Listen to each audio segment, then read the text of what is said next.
పూరెళ్ళ Parasuramulu Muppirithota village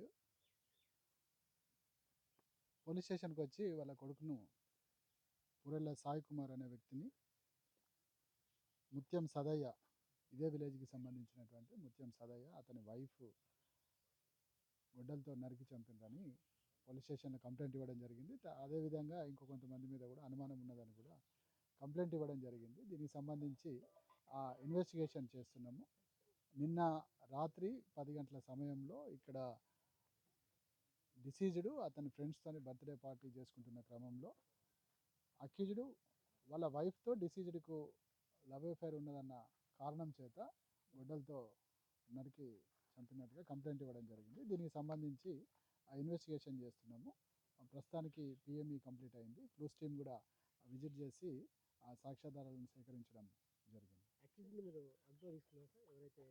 అక్యూజ్డ్ని అదుపులోకి తీసుకుంటాము, వీలైనంత త్వరగా రిమాండ్ చేస్తాం. అంటే పరశురాములు ఒక కామెంట్ చేస్తున్నారు, గతంలో సాయి కుమార్ పైన 2 సార్లు దాడి అయినప్పుడు పోలీసులు పట్టించుకుంటే వీళ్ళు నా కొడుకు పైన అటాక్ జరిగిందని చెప్పేసి పరశురాములు చెప్తున్నారు. లేదండి, గతంలో ఏదైతే అతని మీద పంచాయతీ జరిగింది, హెచ్చరించిండ్రు అని చెప్తున్నారు, దాన్ని పోలీసు స్టేషన్లో ఎవరు కంప్లైంట్ ఇవ్వలేదు. లవ్ అఫైర్కి సంబంధించిన కంప్లైంట్ కాపీ కూడా చూపించారు. జూలపల్లి ఎస్ఐ గారు కంప్లైంట్ ఇచ్చాము, అప్పుడు పట్టించుకొని ఉంటే ఇంత జరగకపోయేది. ఒకవేళ అది ఏదైనా ఉంటే కూడా మేము వెరిఫై చేస్తాము. బట్ మాకున్న ఇన్ఫర్మేషన్ మాత్రము వాళ్ళు విలేజ్లో పంచాయతీ చేసుకున్నారు, విలేజ్లో హెచ్చరించారని చెప్తున్నారు. దానివలన గత 2 years నుంచి వాళ్ళ మధ్యలో లవ్ అఫైర్ ఉన్నది. అది అదేవిధంగా అంటే అతన్ని హెచ్చరించినప్పటికీ ఆ లవ్ అఫైర్ అదేవిధంగా కంటిన్యూ అవుతున్నది. అతను మానుకోలేదు.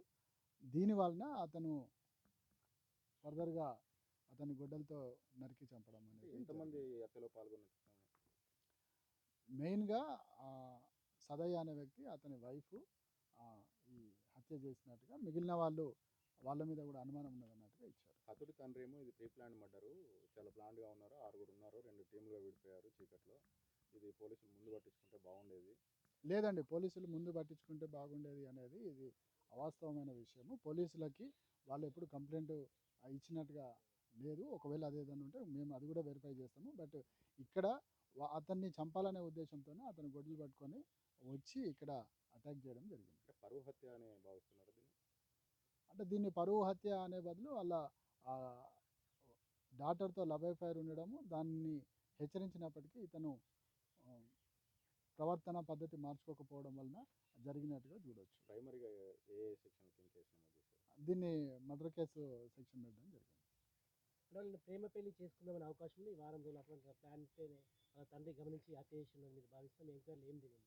ఎంక్వైరీ కొనసాగుతున్నదండి, ఇంకా ఇన్వెస్టిగేషన్ కంప్లీట్ కాలేదు. కంప్లీట్ అయిన తర్వాత మీకు పూర్తి వివరాలు అక్యూజ్ని అరెస్ట్ చేసేటప్పుడు చెప్తాను. పంచుల నుంచి తీసుకున్న వివరాల ప్రకారం ఒక ప్రైమరీ అంచనా ఏమైనా వచ్చిందా? ప్రైమరీ అంచనా అన్నట్టుగా మీరు చెప్తున్నట్టుగా మ్యారేజ్ ప్రపోజల్ అనేది మా నోటీసులకు ఇప్పటివరకు రాలేదు. మేము ఆ యాంగిల్ కూడా వెరిఫై చేస్తాము. దీన్ని పూర్తి స్థాయిలో ఇన్వెస్టిగేషన్ అనేది కంప్లీట్గా చేస్తాము. అక్యూజ్ని అరెస్ట్ చేసినప్పుడు పూర్తి వివరాలు కూడా మీకు మేము తెలియజేస్తాం. ప్రస్తుతం నిందితులు పరారులో ఉన్నారా? అవునండి, ప్రస్తుతం నిందితులను పరారులో ఉన్నారు. మా దగ్గర కూడా టీమ్స్ను పెట్టి వాళ్ళని వెతికిస్తున్నాము, పట్టుకుంటాము. పట్టుకోగానే రిమాండ్ చూపిస్తాం. ఎన్ని టీమ్స్ సెర్చ్ చేస్తున్నాయి అతని నిందితుల కోసం? 2 టీములు సెర్చ్ చేస్తున్నాయండి.